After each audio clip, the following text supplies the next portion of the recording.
সে তোমার জীবনে একদিন না একদিন ঠিক আসবে।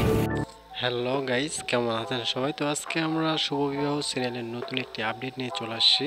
তো যারা নতুন তারা আমাদের চ্যানেলটি সাবস্ক্রাইব করবেন। তো এই পর্বে দেখতে পারবো সুধাকে একটা ছেলেকে বোঝাচ্ছে যে যে তোমার জীবনে থাকার, যে তোমাকে ভালোবাসার আর যে তোমাকে ভালোবাসবে, সে একদিন তোমার জীবনে ঠিক কোনোভাবে চলে আসবে। উপর থেকে উপরওয়ালা তোমাকে একদিন তোমার জীবনে পাঠিয়ে দিবে।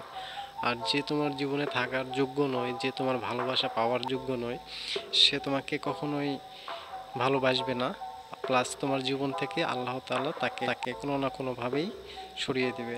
তো এই কথা বলছিল। তো যাই হোক গাইস, তো এদিকে তারা এই বসু মল্লিক পরিবারের একটা বড় মান সম্মান হানি করার জন্য আরেকটা মেয়েকে ফোন দেয়, একটা যেটাকে ভিডিও করে সবার সামনে মুখোশ খুলে দিবে বা ভাইরাল করবে, এরকম একটা বিষয়। তো তারা সেই প্ল্যানের দিকে দিন দিন এগিয়ে চলেছে। আর যারা নতুন তারা আমাদের এই চ্যানেলটি সাবস্ক্রাইব করবেন, পাশে বেল আইকনটি অন করে রাখবেন, তাহলে নিত্য নতুন আপডেট যখনই দেব সঙ্গে সঙ্গে পেয়ে যাবেন। সবাই ভালো থাকবেন, সুস্থ থাকবেন, ধন্যবাদ।